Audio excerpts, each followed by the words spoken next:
বলছি দোল, হোলি আর রমজান তিনটেই আছে। এখন জগন্নাথ মন্দিরে কি কি অনুষ্ঠান করা হয় দোলের উপর?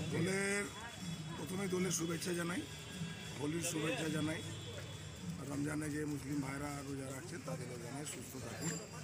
ভারতবর্ষের সংস্কৃতির সঙ্গে দোলযাত্রার শুভ সূচনা আমাদের কালকে হবে। জগন্নাথ দেবের সন্ধ্যাবেলা ঠাকুর মন্দির থেকে বাইরে আসে, এসে এখানে চাঁচুর উৎসব হয়, যেটাকে হোলি বলা হয়, দহন। সেটা করার পর ঠাকুর যান গঙ্গার ধারে, সেখানে হোলি উৎসব হয়। হোলি উৎসবের পর ঠাকুর আবার মন্দিরে ফিরে আসেন রাত্রিবেলা। ভোরবেলা পরশুদিন দোলের দিন সকালে একদম ভোরবেলা ঠাকুর এই দোলমঞ্চ দেখছেন এখানে আসেন।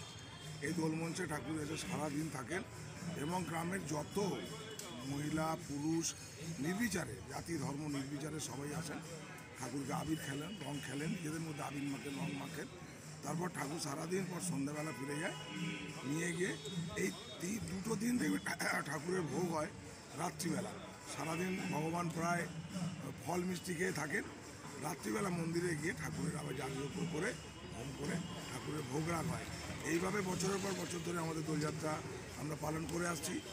তো ভারতবর্ষের যে সংস্কৃতি, যেটা আমাদের মুখ্যমন্ত্রীও বলেছেন, যে কোনো অনুষ্ঠান, যে কোনো কমিউনিটির হোক, বাকি আনন্দটা সবার হোক।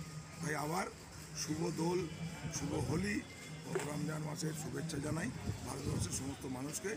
এক থাকুন, সুস্থ থাকুন, ভালো থাকুন। কত ভক্তের সমাগম হয় কালকে ধরুন আমরা হাজার হাজার মানুষ আসবে। একদম রাত্রির পরশুদিন রাত্রি 3টে, 2:30, 3টে থেকে এখানে এসে দেখবেন আপনি জিডি রোড টপকে লাইন হবে। সেই মানুষ আস্তে আস্তে সকলে দাঁড়াবেন, একে অপরকে আবির মাখাবেন, ঠাকুরের পায়ে আবির দেবেন। এইভাবেই আজকে 629-30 বছর ধরে এই যাত্রা অব্যাহত চলে যাচ্ছে। জগন্নাথ দেবের তো কৃষ্ণের বিভিন্ন লীলার মধ্যে দোলযাত্রাও একটা লীলা, তারই অঙ্গ হিসেবে জগন্নাথ মন্দিরে এটা দীর্ঘদিন ধরে পালন হয়ে যাচ্ছে। আপনাদের মাধ্যমে সবাইকে জানাই, আপনারাও আসুন, প্রেস বন্ধুরা আসুন, সবাই আসুন, অনেক অনেক ধরে আনন্দ করা যাবে।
কমেন্ট করুন সেটা করে নিচ্ছি।